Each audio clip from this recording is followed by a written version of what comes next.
It was a crisp autumn afternoon in Chicago, the kind where the wind off Lake Michigan carried a promise of change. The Oprah Winfrey Show's studio buzzed with anticipation, the audience, a diverse mix of fans, mostly women in their 40s and 50s, clutching tickets like golden keys, settling into their seats with excited whispers. Bright lights beamed down on the iconic set, plush armchairs arranged in a semicircle, a massive screen behind them flashing clips from upcoming segments, and Oprah's signature warmth filling the air like a comforting embrace. But nobody in that room, not the producers scurrying backstage, not the camera operators adjusting their lenses, and certainly not the guest of honor, could have predicted the storm that was about to erupt. This wasn't just another celebrity interview. It was about to become television history. And what happened next? It would leave the world talking for weeks. Lorraine Bracco, the acclaimed actress best known for her powerhouse roles in Goodfellas and The Sopranos, strode onto the stage with her trademark confidence. At 70, she still turned heads, her dark hair framing a face etched with the wisdom of a life fully lived, her smile genuine and disarming. She was there to promote her latest project, a memoir titled On the Couch, a raw, unflinching look at her battles with depression, addiction, and the cutthroat world of Hollywood.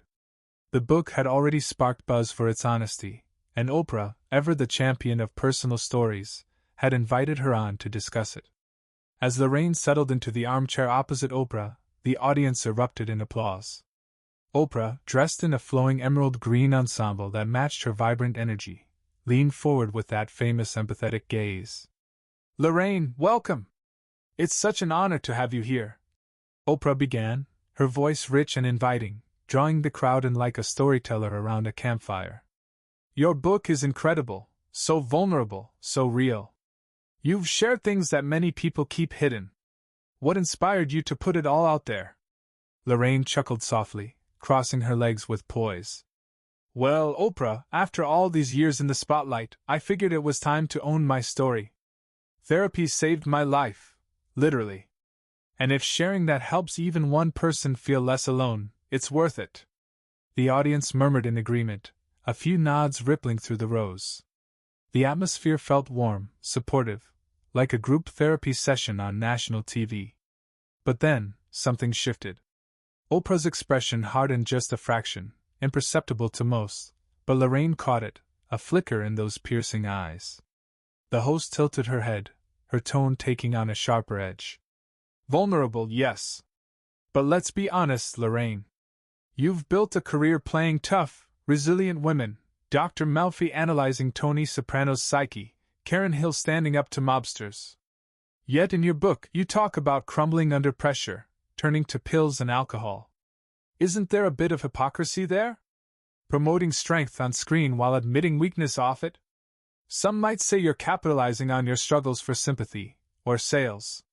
The studio fell into a hush, the kind where you could hear the faint hum of the overhead lights. Lorraine's smile faltered for a split second, her fingers tightening around the armrest. The other guests on the panel, a lifestyle expert and a fellow author, exchanged uneasy glances, shifting in their seats. One of them, the lifestyle guru with perfectly coiffed hair, cleared her throat awkwardly, as if debating whether to jump in. Backstage, producers froze at their monitors, one whispering urgently into a headset. "Is this in the script?" The audience leaned forward, phones subtly emerging from pockets, ready to capture whatever came next. Lorraine took a measured breath, her voice steady but laced with surprise. "Oprah, I respect you immensely. You've shared your own journeys with the world. But my roles are fiction, my life is real. Admitting vulnerability isn't weakness, it's the ultimate strength. Why frame it as hypocrisy?" Oprah leaned back, a sly smile playing on her lips, but her eyes sparked with challenge. "Because, darling, in this industry, image is everything. You've said therapy was your lifeline, but you've also admitted to relapsing during The Sopranos. How do we know this book isn't just another performance? A way to reinvent yourself when roles dry up? The public deserves authenticity, not a polished narrative." The tension thickened like fog rolling in. Lorraine's cheeks flushed, not with embarrassment, but with a slow-burning resolve. The audience gasped softly, some in shock, others in solidarity. A woman in the front row wiped a tear, while a man nearby shook his head in disbelief. The camera operators zoomed in, capturing every micro-expression: Lorraine's clenched jaw, Oprah's unyielding stare. The lifestyle expert finally piped up, her voice tentative. "Oprah, maybe we can pivot to the positive impacts of the book." But it was too late. The air crackled with unspoken accusations. And just when it seemed like Lorraine might brush it off with grace, Oprah doubled down with a question that cut straight to the bone, one that would push everything over the edge. What she said next? It changed the entire show, and you won't believe how Lorraine fired back. The words hung in the air like a challenge. Oprah's gaze locked on Lorraine with an intensity that made the studio lights feel hotter, more oppressive. The audience shifted uncomfortably, a collective intake of breath rippling through the rows as if the room itself was holding its tongue. Lorraine's eyes narrowed, her posture straightening, a subtle shift from poised guest to someone ready to defend her ground. The lifestyle expert on the panel fidgeted with her notes, her forced smile cracking under the pressure, while the fellow author stared wide-eyed, as if witnessing a car crash in slow motion. Backstage, a producer slammed a clipboard down, muttering, "This is gold, or a lawsuit waiting to happen." The hum of the cameras seemed louder now, capturing every bead of sweat, every twitch. Oprah pressed on, her voice dropping to that confiding tone she used for her most probing moments, but this time laced with an edge of accusation. "Come on, Lorraine. In your book, you detail your divorce from Harvey Keitel, the custody battles, the depression that nearly broke you. You paint yourself as a survivor, but let's talk about the rumors. The ones that say you pushed people away, alienated co-stars on The Sopranos because of your issues. Is this memoir really about healing, or is it a calculated move to rewrite history? To make yourself the victim when, perhaps, you were part of the problem?" A gasp echoed from the audience, sharp, involuntary.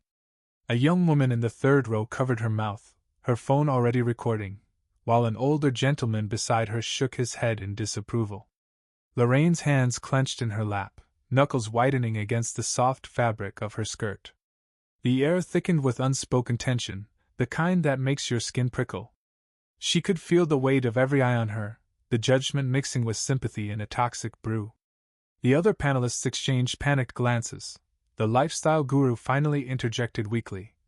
"Oprah, perhaps we can hear more about Lorraine's journey to recovery." But Oprah waved her off with a subtle hand gesture, her focus unyielding. Lorraine leaned forward, her voice calm but threaded with steel, a tone reminiscent of her Goodfellas character, unflinching in the face of adversity. "Oprah, I've admired your work for years because you empower people to share their truths. But this? Twisting my pain into ammunition? My divorce was messy, yes, heartbreaking for everyone involved. And yes, depression made me withdraw, it isolated me. But calling me the problem? That's not journalism, that's sensationalism. I've owned my mistakes in the book. What about owning the impact of your words right now?" The studio erupted into a murmur, a wave of whispers crashing like distant thunder. Some audience members nodded vigorously, one even calling out, "You tell her, Lorraine!" while others looked torn, glancing at Oprah with lingering loyalty. The cameras panned wildly, operators sweating as they tried to capture the raw emotion, Lorraine's eyes glistening with unshed tears, not of weakness but of righteous anger, Oprah's composed facade cracking just a hair, her fingers tapping the armrest in a rare show of agitation. Producers backstage were in full panic mode now, one barking into a radio. "Security on standby. This could go south." The fellow author on the panel buried his face in his hands, muttering something about uncomfortable television. But Oprah wasn't one to back down. She straightened, her smile returning, polite, but predatory. "Lorraine, darling, I'm just asking the questions your readers might have. You've said therapy helped, but you also write about relapsing after The Sopranos wrapped. How can fans trust that this isn't another cycle? That you're not using vulnerability as a shield for deeper issues, like the alleged onset tantrums that James Gandolfini had to mediate? Spill the tea, the audience deserves the full story." The accusation landed like a slap, the studio plunging into a stunned silence so profound you could hear the faint click of a microphone adjusting. Lorraine's breath caught, her mind flashing back to those dark days. The exhaustion of playing a therapist while needing one herself, the grief over lost relationships, the stigma that clung like smoke. The audience leaned in, hearts pounding, some with empathy, others with morbid curiosity. A tear escaped down one woman's cheek in the front row, mirroring the vulnerability Lorraine had bared in her book. The lifestyle expert tried again, her voice quivering. "Maybe we can take a commercial break?" But no one moved. The energy was electric, charged with the promise of explosion. Lorraine paused, gathering her thoughts, her voice trembling now, not with fear, but with the raw power of truth unspoken.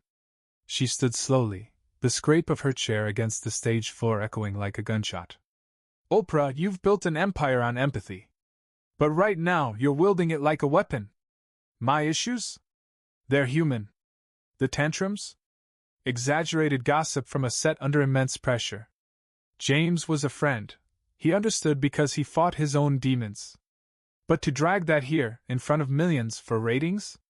That's not empowerment, that's exploitation." The murmurs grew louder, applause breaking out sporadically, claps that started hesitant but built into a chorus of support. Oprah's eyes widened, a flicker of surprise crossing her face as she realized the tide might be turning. The producers signaled frantically from the wings, one mouthing, "Cut to break!" But Lorraine wasn't done. She turned to the audience, her gaze sweeping the room like a beacon. "This book isn't about playing victim. It's about survival. About saying, I struggled, and that's okay. If we can't talk about mental health without judgment, what hope do we have?" The room hung on the precipice, tension coiling tighter with every second. Oprah opened her mouth to respond, her words poised like daggers. But what she said next? It was the spark that ignited the firestorm, and Lorraine's response would shatter the illusion of control forever. "You think this is intense? Wait until you see how it all unravels." The studio was a pressure cooker, the air thick with anticipation as Lorraine Bracco stood tall, her voice still echoing with the weight of her last words. The Oprah Winfrey Show had never felt so raw, so unscripted. The audience was frozen, some clutching their seats, others recording on their phones, capturing what was already destined to go viral. The lifestyle expert on the panel looked like she wanted to disappear into her chair, her nervous laugh swallowed by the silence. The fellow author stared at Lorraine with a mix of awe and dread, as if witnessing a lioness facing down a storm. Backstage, producers were in chaos.